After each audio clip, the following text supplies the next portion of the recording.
सिख इतिहास, ये इतिहास सिर्फ गुरुओं का नहीं है, ये संगत का इतिहास है। ये उन लोगों का इतिहास है जिन्हें शायद हिस्ट्री बुक्स में कम जगह मिली, पर गुरु की नज़र में उनका योगदान बहुत बड़ा है। गुरु तेग बहादुर जी ने जब अपना शीश दिया तो उसके बाद भी कहानी खत्म नहीं हुई थी। अब सोचो, उनका पवित्र शीश चांदनी चौक में पड़ा था, डर का माहौल था, कोई आगे बढ़ने की हिम्मत नहीं कर रहा था। तब एक सिख आगे आए, भाई जैता जी, जो बाद में भाई जीवान सिंह जी के नाम से जाने गए। वो रंगरेटा परिवार से थे, जो आज के समय में वाल्मीकि समाज से जुड़ा माना जाता है। उन्होंने अपनी जान दांव पर लगाकर गुरु साहब का शीश उठाया और आनंदपुर साहिब तक पहुंचाया। अब सोचिए, अगर वो डर जाते, अगर वो सोचते कि ये मेरा काम नहीं है, तो आज इतिहास का एक सबसे पवित्र अध्याय अधूरा होता। इसीलिए कहा गया, रंगरेटे गुरु के बेटे। ये सिर्फ एक लाइन नहीं थी, ये समानता का ऐलान था।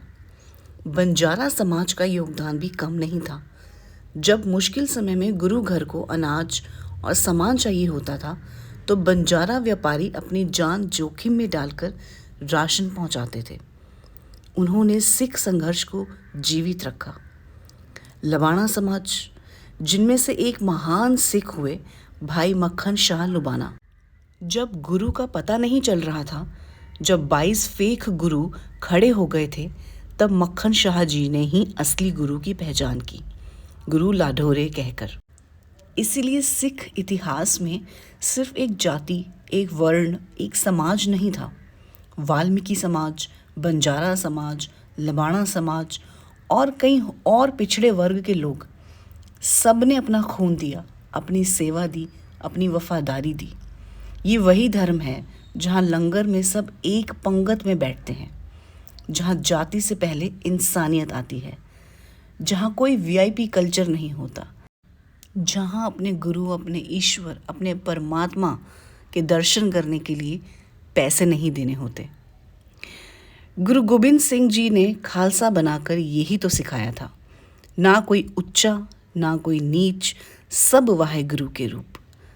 जब हम कहते हैं हिंद दी चादर, तो उसमें सिर्फ गुरु का बलिदान नहीं है, उसमें संगत का बलिदान भी है। किसी ने शीश उठाया, किसी ने सच पहचाना, किसी ने राशन पहुंचाया, किसी ने जंग लड़ी, किसी ने अपनी पहचान दांव पर लगा दी।